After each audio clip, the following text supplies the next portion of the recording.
நேயர்களுக்கு வணக்கம். இப்போது நாம் பார்க்க போவது முஸ்தபா படத்தின் திரை விமர்சனம். முஸ்தபா படத்தில் சதீஷ், கருணாகரன், மோனிகா மற்றும் பலர் நடித்திருக்கிறார்கள். கதை, திரைக்கதை, வசனம் எழுதி இயக்கியிருக்கிறார் பிரவீன் சரவணன். ஒரு தொலைக்காட்சியில் பணியாற்றுகிறார் சதீஷ். அவர் பெண் டாக்டர் மோனிகாவை காதலிக்கிறார். இருவருக்கும் திருமணம் நிச்சயிக்கப்படுகிறது.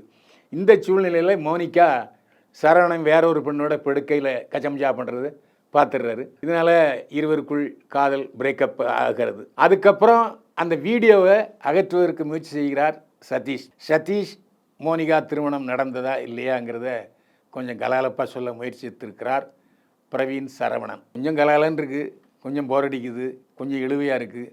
ஆனால் சதீஷோட சேர்ந்து சுரேஷ் ரவியும் படத்தில் கலகலப்பூட்டி இருக்கிறார். கருணாகரன் படத்தை அப்படியே அடுத்த கட்டத்துக்கு செல்வதற்கு முயற்சித்திருக்கிறார். இதில் முதல்ல 3 கதாநாயகர்கள் நடித்திருக்கிறார்கள். இது ஒரு 5 வருஷத்துக்கு முன்னால் உள்ள படம்னு நினைக்கிறேன்.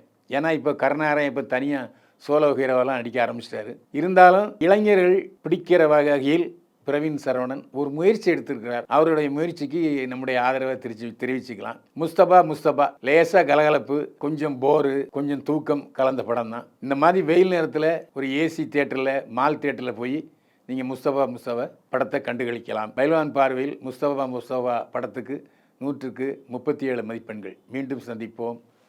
வாழ்க வளமுடன்.